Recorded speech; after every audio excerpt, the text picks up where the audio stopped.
Assalamualaikum warahmatullahi wabarakatuh. Kali ini saya Joko Widadi bersama Jessica. Jessica siapa namanya? Maria Iskandar Pertiwi. Maria Jessica. Apa kabar J? Luar biasa, baik.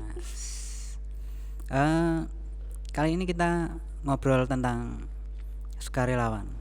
Dulu bisa masuk di sini, infonya dari mana J? Kan dulu belum ini apa Instagram kayak gitu belum booming ya. Oh, jadi pertama kenal KSR di PMI Ya. itu gara-gara teman kuliah, Mas. Jadi teman kuliah dulu kan kakaknya di sini. Ya. Sukarelawan di sini juga tahun 2016 kakaknya. Tahun 2016. Terus waktu kuliah dia ajak-ajak temennya, ayo kita gabung ke KSR PMI. Bukaan oprek tahun 2018. Terus kita akhirnya satu kelas kita memutuskan untuk ini bareng, daftar bareng-bareng rame-rame. Terus tapi ada beberapa kendala sih. Kendalanya Waktu itu kan tiap minggu rencananya mau dikasih diklat ruang. Jadi kan diklat ruang kan harus menuhin Ya, jamnya. Itu ya. selama 3 bulan hari Minggu harus datang ke sini buat menuhin jamnya itu. Saya kan keberatan karena rumah jauh. Sini Jumapolo jauh. rumahnya cuma Polo. Dan waktu itu belum punya motor dong. Jadi kemana-mana harus nebeng temen. Dan sedangkan teman-teman yang dari Jumapolo itu nggak ikutan di relawan ini. Ya wes, akhirnya nelpon ketua panitianya kan. Pas nelpon ketua panitianya Mas Andri, Mas Babok. Ya. Mas Babok kan waktu itu tuh katanya nggak apa-apa, nanti kamu cari hari lain terus ngubungin fasilitatornya gitu. Tapi ya piye, masa privat berdua kan kayak nggak enak banget gitu loh Mas. Akhirnya dengan kekuatan dan tekad yang kuat datanglah ke sini waktu itu. Terus ya udah akhirnya mengikutin semua tata caranya buat berhasil masuk sini sampai sekarang. Jadi nggak semudah itu mungkin ya. Ya nggak semudah Meluangkan waktu untuk kesini ya. karena kan ya hari Minggu kan ke gereja kan. Terus ya itu kendala yang paling berat itu di kendaraan sih, karena kalau misalkan ke sini kan itu harus naik angkutan Mas. Jadi kalau angkutan itu kan adanya pagi sekitar jam 5:30 lah. Kan kalau sekarang udah nggak ada angkutan. Ya Ya, nggak ada sih tapi jarang. Untungnya sekarang ya itu berkat karena sering di PMI mungkin dimudahkan jalannya sama Tuhan. Wes. Akhirnya ya sampai sekarang masih bertahan dari tahun 2018 sampai sekarang. Dulu tuh diklatnya sama kayak diklat apa instansi, maksudnya diklat yang lain nggak sih, ada istilahnya fisik atau diklat apa? Enggak dong, kan prinsipnya PMI kan kemanusiaan. Oh, manusia. Jadi kita diklatnya tuh kayak santai aja, udah kayak Mengedepankan belajar apa? bareng. Medis atau apa? Yang paling diperankan waktu itu medis sih, simulasi Medis. PP-nya gitu. Apalagi yang di bencana alam kan, karena suatu saat kalau ada bencana alam kan kita tetap bantu, entah bantu tenaga, entah bantu kebutuhannya mereka gitu. Jadi nggak ada gembleng fisik gitu. Enggak, malah santai banget, malah bisa karaokean. Diklat yang bisa bikin karaokean, mantap. Dari teman-teman kan jarang, belum tahu mungkin di sini itu seperti apa tuh. Jadi kalau pengalaman saya kan dulu itu PMI itu hanya dengan donor darah. Kalau sepengetahuan JJ pengalamannya di sini selama menjadi relawan tuh apa aja nih pengalaman? Iya. Pengalaman saya di sini banyak banget Mas. Dari awal saya gabung di sini, pengalamannya waktu awal-awal banget itu ya di diklat itu kan. Jadi di diklat itu kita simulasi, oh gimana sih keadaan waktu di bencana itu gimana dan kita harus ngapain aja. Jadi di sana tuh kayak ya waktu diklat itu dipelajari, maksudnya ya ini loh gambarannya nanti kalau misalkan di tempat tempat bencana sesungguhnya gitu. Itu sih pengalamannya, soal kan dulu nggak tahu kan. Kalau dulu itu biasanya yang dikenal PMI ya pasti apa itu donor darah. Enggak, maksudnya kalau di bencana kan kita belum pernah kena bencana. Terus habis itu yang kedua yaitu sekarang kan berdiri posko. Kita bantu orang-orang yang mungkin ada musibah di jalan kan. Ya. Jadi ya itu pengalaman yang paling berharga sih menurutku gitu. Karena kan kita bantu orang. Dan bantu orang emang kita dibayar nggak pakai uang tapi pakai pahala gitu. Gitu. Kalau di bencana itu biasanya yang sering dialami itu kendalanya apa aja? Kendala. Jadi kesulitannya itu Nek apa kesulitan. dari akses jalan yang pengalaman ya udah ada. Kalau ke akses bencana, kesulitannya kan saya pernah ke bencana tanah longsor. Ya. Itu tahun 2000 berapa ya? 2019 kalau nggak salah. Itu kesulitannya memang akses jalannya ke sana sih. Karena kan beberapa jalan ditutup kan. Jadi kita harus cari jalan lain, bahkan putar balik gitu. Belum lagi kalau dalam evakuasi ada kendala, misalkan kalau tanah longsor kan harus pakai alat berat. Betul. Jadi ya itu kendalanya itu, jadi kesusahan kan. Apalagi kalau misalkan mau masak, mau ini kesulitan air bersih, itu udah seperti itu sih. Nah, ini kalau di bencana ya, itu kalau di posko sendiri selain bencana ada di biasanya kan ada kecelakaan dan lain-lain. Mungkin pengalaman yang paling seru apa waktu menangani kecelakaan itu? Yang paling seru ya? Yang paling seru pas koordinasi sama teman-teman. Ya. Itu gimana? Jadi kita kalau misalkan berangkat evakuasi laka, begitu ada informasi masuk laka 33 itu kan kita langsung lari. Ya. Kita langsung lari pakai semua persiapan gitu toh. Kita koordinasinya sambil lari.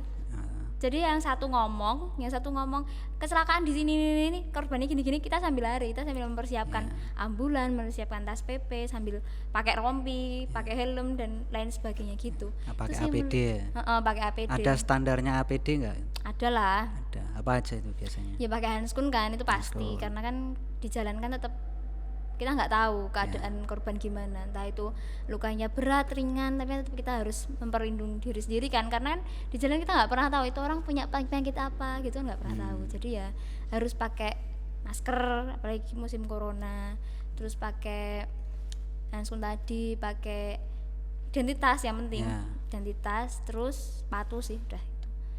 Nek misalkan dulu kemarin pakai hazmat karena kan gencar-gencarnya corona, tapi kalau sekarang yang penting double masker gitu. Itu ya. Itu semisal kan saya itu orang biasa, tahu kecelakaan di jalan, terus apa yang saya lakukan nanti? Kalau misalkan orang awam nggak ngerti medis, itu bisa telepon langsung sih di posko PMI. Oh gitu. Nanti ada kontaknya. Ya nanti ditempelin ya. Itu kontaknya kontaknya posko itu 24 jam. Kita selalu on call, nggak pernah libur karena ada yang jaga. Ya itu di telepon aja kalau misalnya ada kecelakaan atau kegawat darurat medis. Jadi nggak cuman kecelakaan tapi kegawat darurat medis. Misalkan nih Mas Jokowi lagi belanja, terus ternyata ada orang yang tiba-tiba nggak sadar, telepon aja di posko PMI. Nanti kita menerjunkan. Itu 24 jam. 24 jam. Selalu on call, Mas. Ya itu pengalaman yang pernah paling sulit kalau menurutmu? Pengalaman paling sulit? Iya.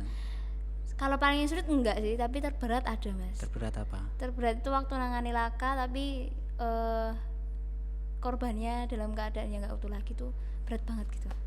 Ikut sedih. Ikut sedih, ikut ngerasain kehilangan keluarga, apalagi ada keluarganya kan di situ. Dan mereka nangis tuh rasanya ya pengen ikut nangis gitu. Ya kita kan tahu ya kehilangan orang yang kita sayang atau gimana kan tetap berat lah gitu. Ya ikut sedih lah. Kalau menangani itu standarnya ada berapa orang sih? Kalau laka? Kalau menangani laka itu kan biasanya kita berangkat 4 orang. Satu driver, yang satu di depan. Itu sebagai asisten supir, terus yang 2 belakang itu menangani korban kan. Tapi kalau misalkan kita pas turun itu 3 orang nangani, yang 1 orang ini cari informasi, terus moto itu drivernya sih biasanya. Gitu. Jadi nggak semua menangani, tapi kita juga ada 1 yang cari kronologi kejadian gitu. Jadi buat laporan juga. Ya buat laporan itu pastilah. Buat laporan sih biar tahu ada kecelakaan di sini, korbannya gini. Bahkan kan beberapa kejadian kan korban tanpa identitas. Jadi kita tetap nungguin sampai keluarganya datang gitu. Kayak kalau anak-anak sekolah kan mereka belum punya identitas kan, ya untung aja sekarang udah KIA, tapi kan belum semua anak itu punya KIA gitu. Di Karanganyar kan itu ada banyak sekali relawan yang mungkin di luar PMI ya, itu ada koordinasi khusus nggak dari relawan-relawan terkait itu biasanya? Koordinasi khusus itu kayak udah mindset sendiri gitu loh Mas, koordinasinya itu. Tapi ada tuh. Tetap ada. Dulu kan pernah PMI juga, acara Kaisar juga itu mengadakan kayak pelatihan PP gitu loh. Sama bareng-bareng sekabupaten relawan sekabupaten Karanganyar gitu. Itu dari mana aja? Dari SAR, terus dari BPBD, dari ya yang lain lah, potensi-potensi relawan yang lain gitu. Tahun 2019, Desember tahun 2019. Jadi 2 tahun yang lalu sebelum ada corona masuk gitu.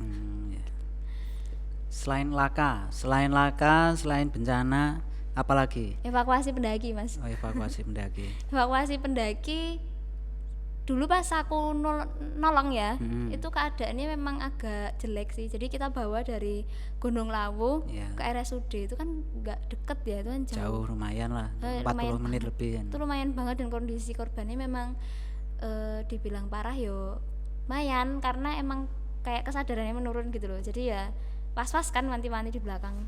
Berarti harus ada basic pendaki juga dong. Ya, dari kita banyak banget yang basicnya pendaki.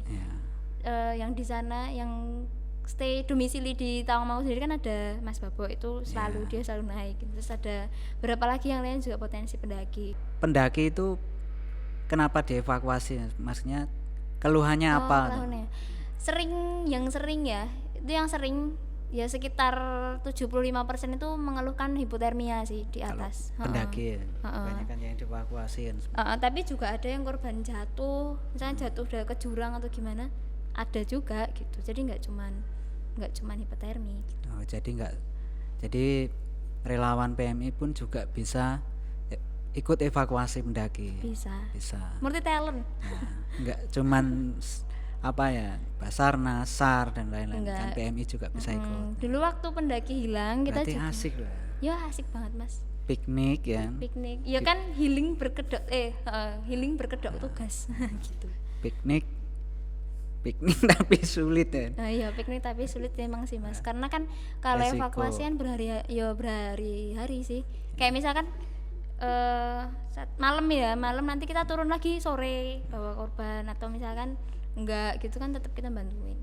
Yang paling memakan waktu itu ini sih pendaki hilang.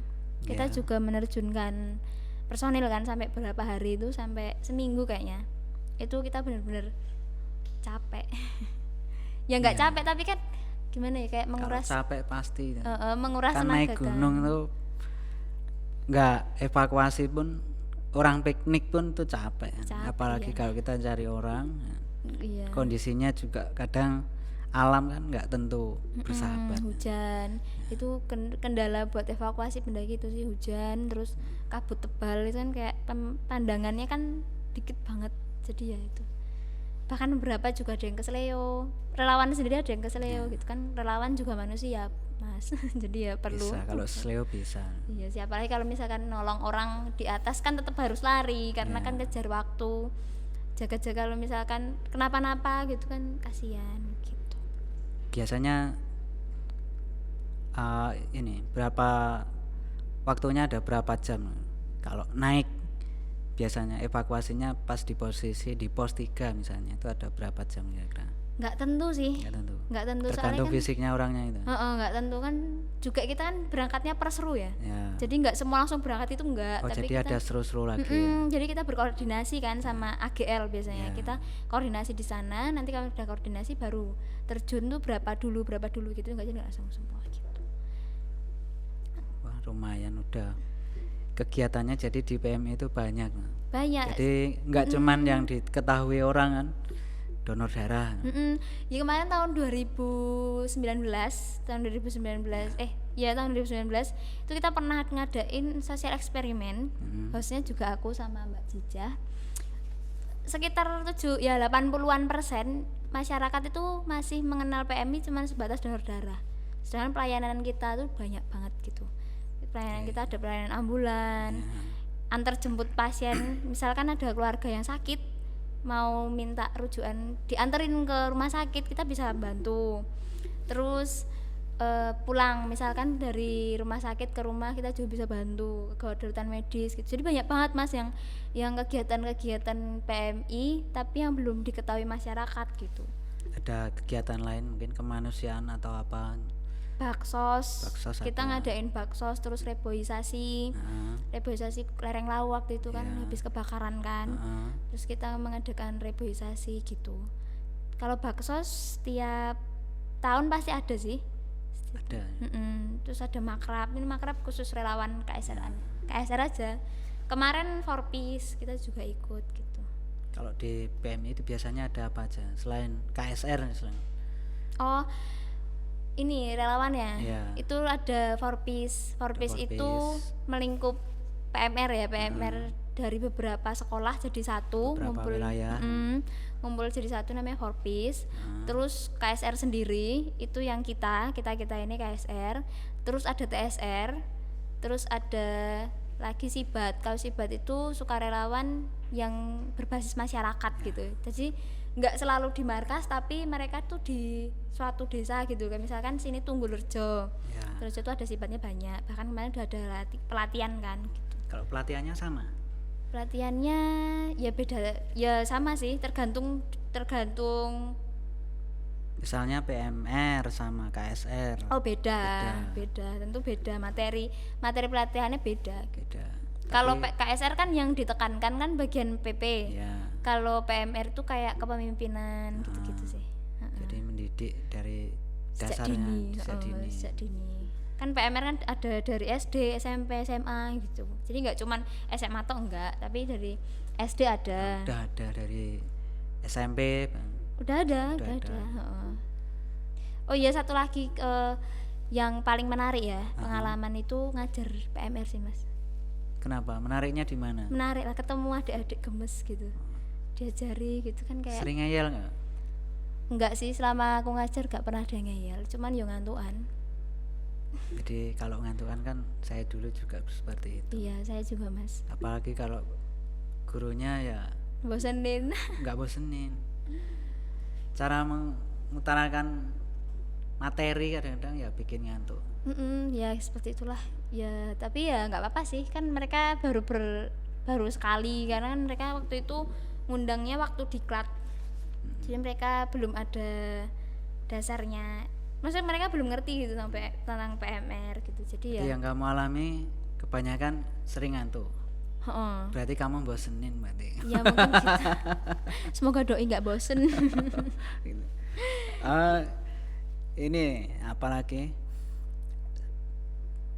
kita kalau orang-orang biasa itu mau gabung di sini itu gimana? Bisa ndak? Bisa banget. Terus caranya gimana? Bisa banget. Kebetulan mudah-mudahan akhir tahun ini mau diadakan KSR Oprek, jadi Open Recruitment. Itu dari mana aja boleh, dari kaum Orang lapisan. biasa, orang biasa bisa. Itu bisa. Jadi nggak, karena mindsetnya orang-orang itu aku mau gabung PMI tapi aku mau gabung KSR tapi aku bukan orang medis, nggak apa-apa.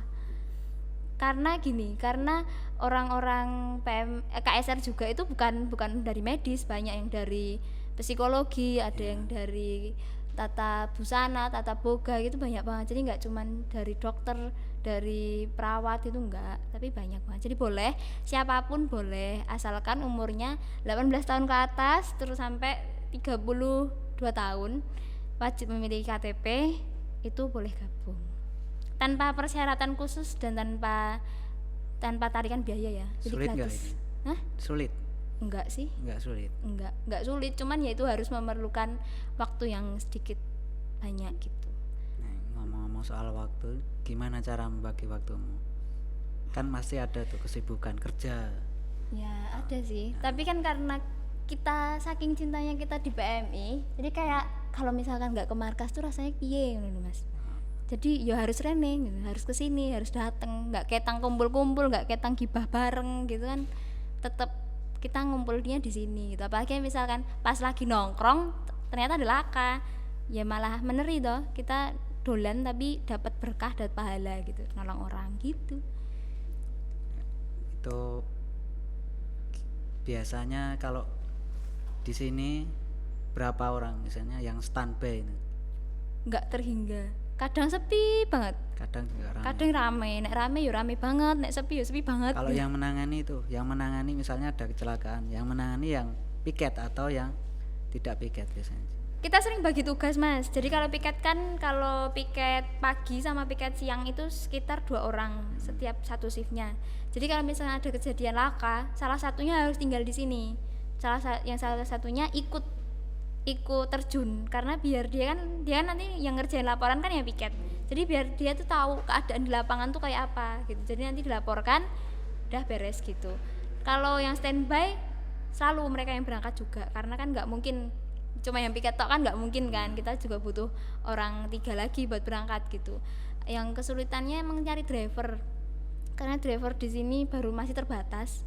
Ya mudah-mudahan nanti nambah lagi orangnya, nambah juga driver ambulannya gitu. Seperti itu ya. Jadi kira-kira kalau teman-teman yang mau kesini itu, mau standby di sini bisa. Kita terbuka. Jadi apa ya? Kalau ada kejadian nggak harus yang piket yang berangkat, berarti yang standby. Ya di ya sini. standby juga. Seperti itu kan kira-kira. Iya. Ya enaknya di situ. Jadi kita ngumpul bareng, nggak pernah ada batasan gitu loh. Ya maksudnya dalam relawan ini gitu. Jadi ya kalau mau berangkat ya silahkan berangkat gitu. Jadi nggak harus yang bisa. Kita semua bisa berangkat, kita di sini belajar bareng gitu. Nggak ada yang pinter-pinteran, nggak ada. Kita di sini sama-sama belajar bareng. Gitu ya. Ada juga kalau misalkan nggak laka ya paling kebakaran. Kebakaran juga. Iya kebakaran mas. Terus ngapain kalau kebakaran? Kalau kebakaran kita yang cowok-cowok kan biasanya kalau kita berangkat itu sekitar 5 orang itu kalau kebakaran. Nanti yang 3 orang itu standby medis. Ya. Yang enggak sih, yang cowok itu ikut pendinginan, maksudnya ikut nyemprot air. Nanti yang cewek-cewek ini standby medis gitu, standby di ambulan, jaga-jaga kalau ada korban. Ya kalau misalkan nggak ada korban kan tetap ada yang nolong, mungkin relawan lain. Kan kalau di tempat kebakaran kan ada banyak banget pecahan kaca, terus paku-paku gitu loh mas. Jadi banyak banget yang dari relawan itu malah kena gitu. Membahayakan relawannya juga. Jadi kita di sana tuh buat standby medis, buat nemenin. Takutnya ada relawan ada yang gimana. Bahkan ada juga yang mungkin sampai sesak nafas karena terlalu banyak ngirup asapnya gitu. Itu sih tugas kita di kebakaran gitu. Oke, seperti itu obrolan kita. Mungkin nanti kita lanjut lagi di lain waktu. Intinya untuk menjadi relawan kita tidak usah takut. Pengen masuk, pengen gabung, kita terbuka. Nanti akhir tahun ya kira. Akhir bulan awal kita bulan, ada mudah-mudahan awal bulan ini kita bisa rekrutnya lewat relawan. link. Nanti kita share di IG kita di Pantau terus IG-nya PMI Karanganyar. Itu oke, gitu aja. Terima kasih. Mohon maaf kalau dari kita ada kekurangan. Kita mohon maaf yang sebesar-besarnya. Siamo Tutti Tutti Frutti. Fratelli. Ya. Assalamualaikum warahmatullahi wabarakatuh.